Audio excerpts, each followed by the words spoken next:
Hai guys, korang kat rumah buat apa tu? Akhirnya kami telah sampai ke pesta buku terbesar tahun ini. Kreatif tanpa henti. Idea jadi aksi. Kami TVP Accessories bersiaran di sini.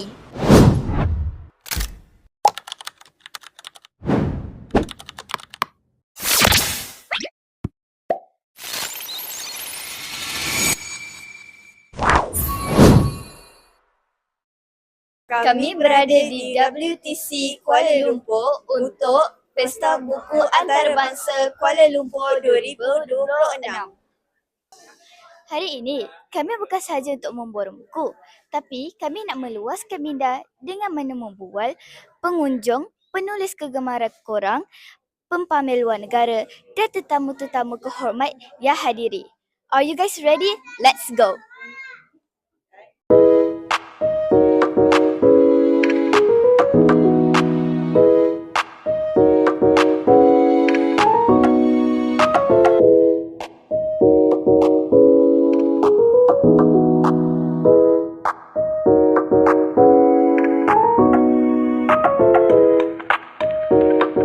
Kenapa anak muda wajib datang ke PBAKL berbanding sekadar membeli buku secara dalam talian? Dapat saya, mereka kena datang tempat ni kerana pelbagai offer dan diskaun yang diberikan tak ada dalam talian. Macam contoh, ada dekat kat tingkat 3, ada yang menawarkan banyak buku-buku menarik yang keluaran baru dan diskaun yang berpatutan. Apakah zon atau reruai yang paling wajib dikunjungi tahun ini pada pandangan cikgu? Kalau saya target saya datang sini memang nak cari karya-karya daripada karya seni tu. Novel-novel dari situ. Berapakah bajet yang anda telah sediakan untuk PBAKL 2026 ini? RM100. Oh, dan agak-agak macam terbabas tak bajet untuk tahun ini? Saya rasa terbabas kot.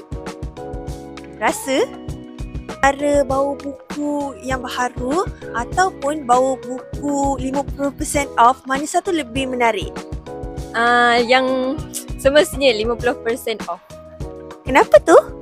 Sebab, katakanlah buku tu kan sebenarnya RM40, lepas tu dah dapat kad 50% jadi RM20 kan. Of course RM20 tu kita boleh buat beli makan ke, beli buku lain ke, kita boleh saving lagi banyak. Adakah puan rasa harga-harga buku di PBAKL 2026 ni harga dia mesra poket untuk keluarga? Yes, pada saya harga-harga yang ditawarkan di PBAKL ini sangat mesra pengguna dan bersesuaian untuk seisi keluarga. Berapakah bajet yang korang sediakan untuk PBAKL 2026? Dan agak-agak rasa macam nak terbabas tak hari ini? Jadi bajet yang kita sediakan untuk event ni around 24K dan kemungkinan untuk terbabas tu macam quite hard lah sebab besar kan. Jadi itulah sekian. Bajet saya dalam 200 lebih, tapi setakat ni belum jumpa lagi buku yang nak dibeli lah. So tak over bajet lagi. Adik, kalau cikgu bagi tugasan membaca dekat sekolah, adik lebih suka baca komik atau buku cerita ilustrasi ataupun buku teks? Lebih suka baca komik sebab lebih senang nak memahami dan lebih banyak konteks. Okay, Encik, kenapa anak muda wajib datang ke PBAKL berbanding sekadar membeli buku secara talian sahaja? Okay, bismillahirrahmanirrahim. Nama saya Syukri. Terima kasih. Tanya nama siapa? Rabiatul. Rabiatul. Okay, baik. Kenapa murid-murid remaja kena pergi ke PBAKL untuk baca buku offline? Sebab buku offline ni lebih feel. Berbanding kalau contohnya kalau kita kat buku online, dia tak ada feel membaca tu. Maksudnya kalau contoh macam dari segi macam kita nak tulis nota ke, menggunakan tulisan tangan contohnya, dia susah sikit. Tapi kalau contoh macam buku, mungkin kita ada notes ataupun kita nak tanda apa-apa, dia lebih feel lagi. Macam itulah bagi saya. Dan sebenarnya kalau datang PBAKL ni, kita boleh tengok buku secara percuma. Tak beli pun tak apa, kita baca macam ni. Gitu. Adik hari ni datang dengan siapa? Datang dengan mak. Boleh tunjuk tak setakat ni buku yang adik telah beli, apa je yang menarik?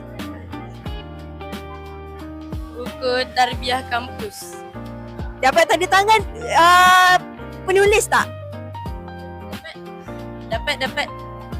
Bagaimana suasana di PBA KL pada hari ini? Suasana pada hari ni memang sangat meriah lah. Macam kita boleh tengok sekarang ni. Ramai sangat pengunjung. Memang penuh area sini. Ya. Jadi nampaklah kemeriahan PBA KL tahun ni. Boleh kongsikan sedikit tentang promosi atau aktiviti yang paling menarik yang disediakan khusus untuk pengunjung yang datang ke Reruai ini? Okey, promosi dekat sini yang menarik adalah kita ada diskaun sehingga 50% dan juga majalah RM91.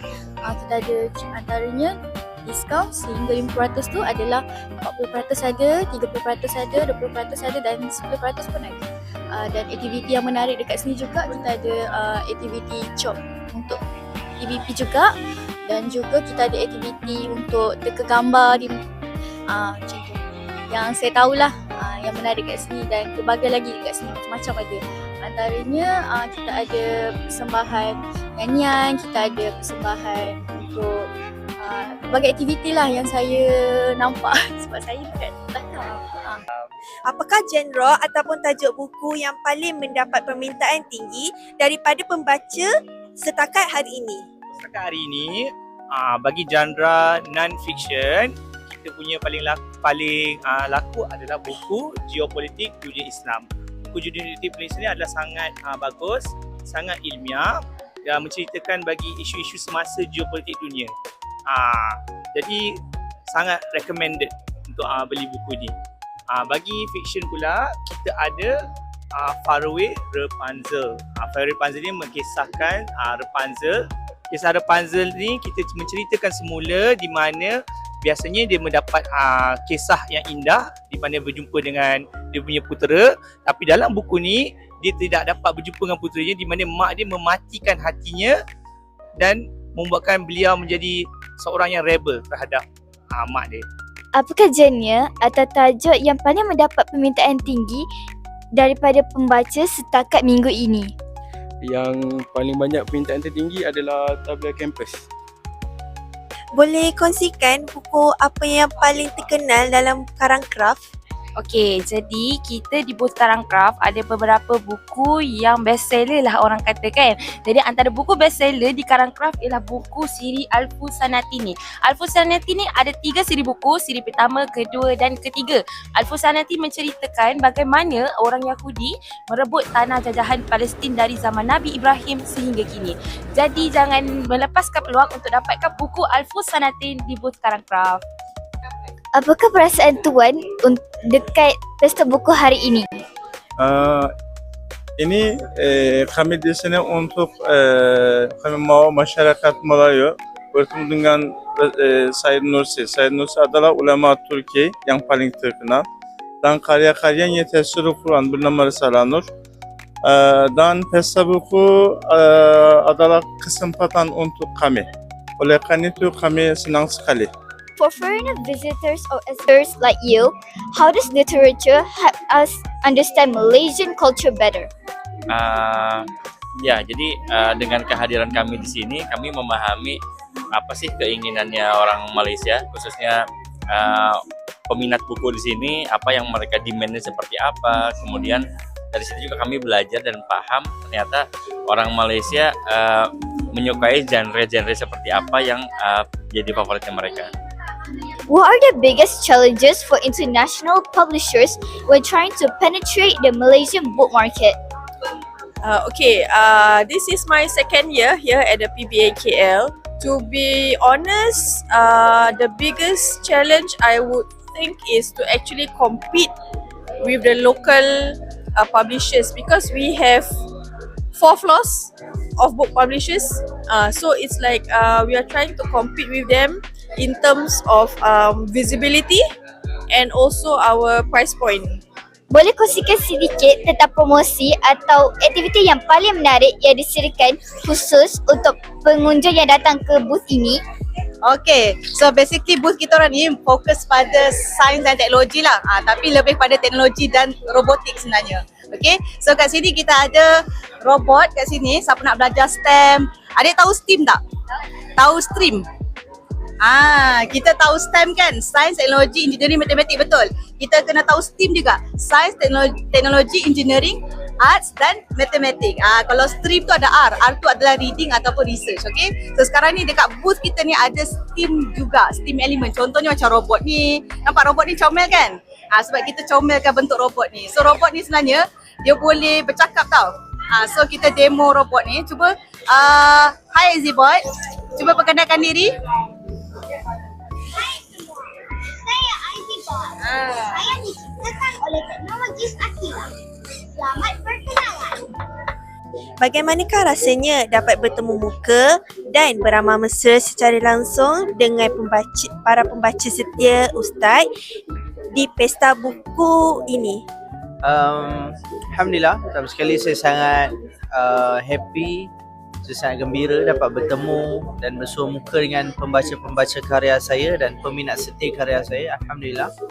Dan saya sangat appreciate kehadiran semualah. Dan saya harap silaturahim yang kita bina pada hari ini dan seterusnya dapat mengikat kita dengan lebih dalam, insyaAllah bukan setakat di dunia tapi sampai ke syurga. Dari mana datangnya inspirasi utama untuk hasilkan karya ini dan berapa lamakah proses untuk menulisnya? Karya Healing dengan Doa ni kerana ketika tu tengah viral tentang healing. Tapi ramai orang tak sedar kunci sebenar nak healing adalah dengan doa. So buku Healing dengan Doa ni tercetus disebabkan itulah. Yang mana buku ni saya compilekan senarai-senarai doa yang boleh sembuhkan hati kita. Dan dia mengambil masa lebih kurang 1 bulan lah untuk menyiapkannya. Apakah kelainan atau tema utama yang dibawakan bagi pihak Perpustakaan Negara Malaysia untuk PBA KL 2026? Okey, terima kasih. Okey, untuk tahun 2026, PNM membawakan imej ataupun tema yang lebih mesra keluarga. Jadi kita wujudkan sudut perpustakaan keluarga macam tahun lepas kita tak wujudkan, tahun lepas kita wujudkan ruang permainan. So tahun ni kita wujudkan ruang perpustakaan keluarga. So di mana kalau kita sediakan ada tempat bermain, ada juga tempat untuk perbincangan. Jadinya kalau pengunjung-pengunjung PBA KL ni yang lalu lalang dah kepenatan, okey, boleh singgah ke perpustakaan keluarga, boleh ada main game yang kita sediakan ataupun ada yang nak berbincang, nak berehat sebentar, kita sediakan sudut juga. So kenapa kita bawakan games, kita tak bawakan buku?